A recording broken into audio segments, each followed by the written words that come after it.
Yes, एक competitive examinations में एक सवाल आता है कि which of the following is the smallest country in the world.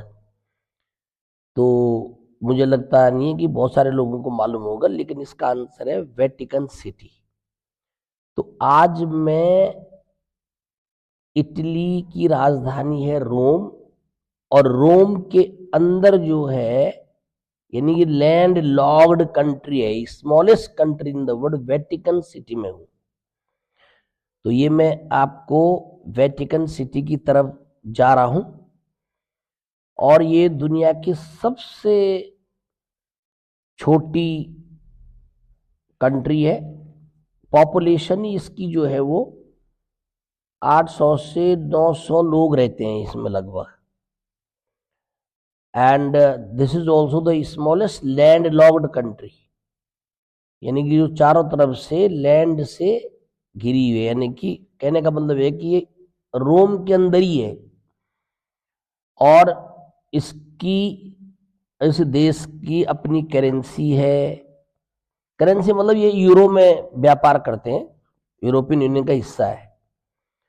और इसका अपना रेडियो स्टेशन है, पोस्ट ऑफिस है, न्यूज़पेपर अपना निकलता है, इसका फ्लैग अपना है, रेल अपनी है, यहाँ तक कि आर्मी इसकी अपनी है। और इसकी आर्मी जो है वो स्विस गार्ड के नाम से जानी जाती है, स्विस गार्ड। आप देखिए, मैं आपको दिखा रहा हूं।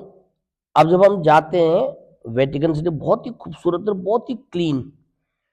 अब ये जो वेटिकन सिटी है, ये स्पिरिचुअल एंड एडमिनिस्ट्रेटिव सेंटर है रोमन कैथोलिक चर्च का। इसका हेड जो है वो पोप होता है। तो वैसे मैंने आज पोप से मिलने का प्रोग्राम बना रखा था, मतलब मैं थोड़ा 1-2 घंटे बाद आपको ये वीडियो भेज रहा हूं। तो मैंने उनसे मिलने का प्रोग्राम बना रखा था, लेकिन वो 11 बजे के आसपास, 11:30 उनको कहीं जाना था, तो हम उनसे मिल नहीं पाए। लेकिन हम उनको दूर से देख लिया था। हम जब जाते हैं तो सबसे पहले हमें जो सेंट पीटर्स स्क्वायर है, मेन सेंट पीटर स्क्वायर है, यहां पर लगभग डेली, कोई दिन हो सकता है छुट्टी हो, लेकिन लगभग डेली जो है वो हजारों लोग आते हैं इस सेंट पीटर स्क्वायर पे, जहां पोप को देखने के लिए, पोप की ब्लेसिंग्स को लेने के लिए। और देखिए, बहुत ही, आप देखो ना, हिंदुस्तान का जो क्राउड है और वेटिकन सिटी का क्राउड देखो, कितने लोग आए हुए हैं। आपको क्राउड दिख रहा होगा, एकदम डिसिप्लिन्ड है, कोई धक्का मुक्की नहीं, बहुत ही डिसिप्लिन वे में सब पोप से मिलना चाह रहे हैं। और पोप जो है वो लगभग 10, 10:30 बजे के आसपास अपने रेजिडेंस से बाहर निकलते हैं, और पूरा एक घेरा बना हुआ है वहां। वो अपनी गाड़ी में बैठे, खुली गाड़ी में, देखो दिख रहा है ना आपको, वो चल रहे हैं, खुली गाड़ी में बैठ के वो लोगों को वेव करते हैं, ऐसे करके हाथ हिलाते रहते हैं। और जो बिल्कुल अगल बगल के लोग होते हैं उनसे वो हाथ ही मिलाते हैं, छोटे बच्चों को आशीर्वाद भी देते हैं। तो ये सब हमने, बहुत ही अद्भुत चीज लगी, मतलब। और बहुत दूर दूर से लोग आते हैं, वो चाहे पूरा यूरोप से लोग आते हैं, अमेरिकन होते हैं, ऑस्ट्रेलियन होते हैं, आपका चाइना से लोग आते हैं, कोरिया से लोग आते हैं। अब हम जब हिंदुस्तान से भी जा सकते हैं, तो ये सब जो है वो बहुत बढ़िया तरीके से, देखिए कितना सुंदर क्राउड है। आप देखिए, बहुत ही डिसिप्लिन में। आप कभी देखना हमारे यहाँ का क्राउड, हिंदुस्तान का, और वहां का क्राउड देखना आप, बहुत ही सुंदर है। ये देखिए, अब यहाँ पर जो है मेन चर्च जो है वो सेंट पीटर्स बेसिलिका है।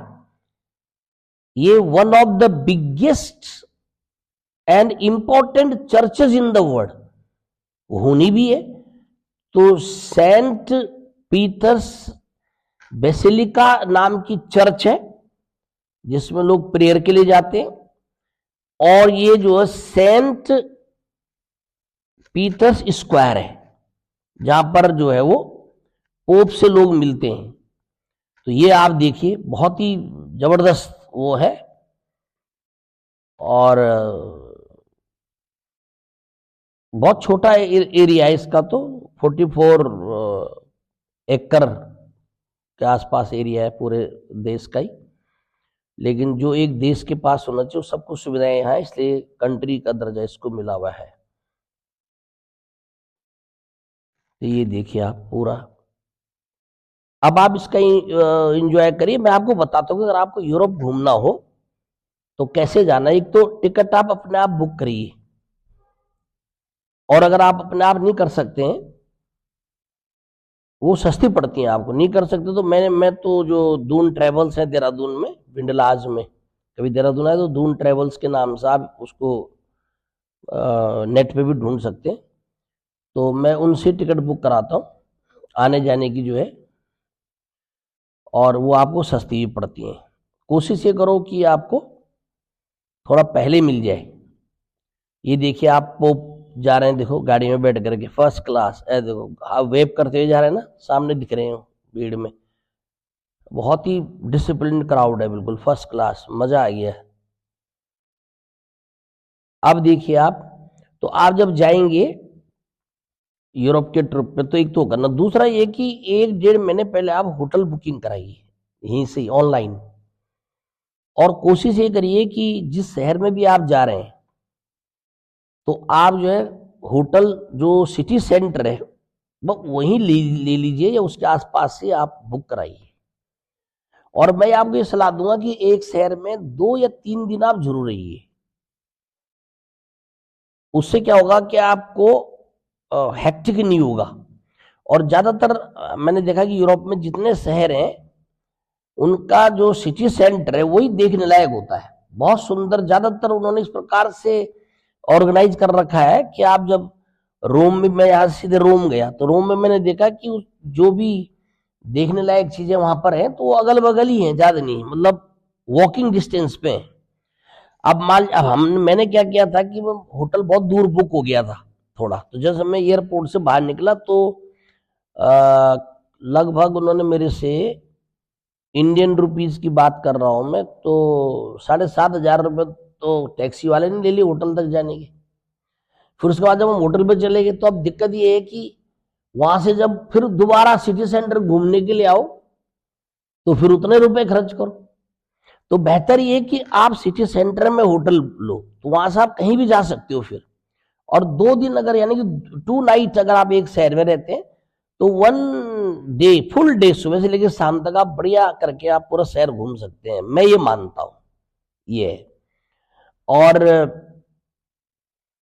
लगभग, अब उसके अलावा आप जब एक शहर से दूसरे शहर जाएं, क्योंकि आपको यूरोप घूमना है, तो एक शहर से दूसरे शहर जब आप घूमेंगे तो आप, बहुत ही बढ़िया फिलिक्स बस सर्विस वहां की पूरी यूरोप में फेमस है। फिलिक्स बस सर्विस आपको और जगह मिल जाएंगे, लेकिन यूरोप में बहुत चलती है, फ्रिक्वेंट आपको मिल जाती है। तो आप वो यहाँ से भी बुक करा सकते हैं, और किसी को कह सकते हैं, अगर मान लीजिए आप रोम में, और रोम से मान लीजिए आपको जो है फ्लोरेंस जाना है, करेक्ट, तो आप बस से जाइए, कोई दिक्कत नहीं है। आप रूरल इलाका देखते हुए चले जाइएगा, और बस आपको बहुत चीप पड़ती है, यानी कि लगभग आपके अगर आप 2 लोग हैं तो 6-7-8 हज़ार रुपये में आपका एक बार का जाना हो जाएगा। लेकिन अगर आप ट्रेन से जाते हैं, प्लेन में भी आपका समय ज्यादा लगना है ना, 1-1, 2-2 घंटे तो जो है वो चेक इन में लग जाता है। अब आप अगर ट्रेन से भी जाओगे तो ट्रेन महंगी पड़ती है वहां पर, जो एक शहर से दूसरे शहर अगर जब जाते हैं तो आपको खर्चा ज्यादा लगेगा उसका। तो अगर आपको कम पैसे, और बहुत ही अच्छा है, आप बस में, ट्रेन में तो आपको लगभग एक ही व्यक्ति का 18-19 हज़ार रुपये देने पड़ जाएंगे एक शहर दूसरे जगह शहर जाने के लिए, है ना। बस में आपका 7-8 हज़ार रुपये में दोनों का काम हो जाएगा, 2 लोग अगर आप जा रहे हैं साथ में तो। यूजुअली जब आप ट्रिप पे जाते हैं तो 2 लोग जाते ही जाते हैं। अच्छा, और सिटी के अंदर जो है आप टैक्सी में कम लो, क्योंकि वहां पर जो सिटी का ट्रैफिक सिस्टम है, या तो आप ट्राम्स हैं, या सिटी बसेज हैं, या फिर मेट्रो है, और इन तीनों में बहुत ही आसानी से आप बैठ सकते हो, कोई दिक्कत नहीं है।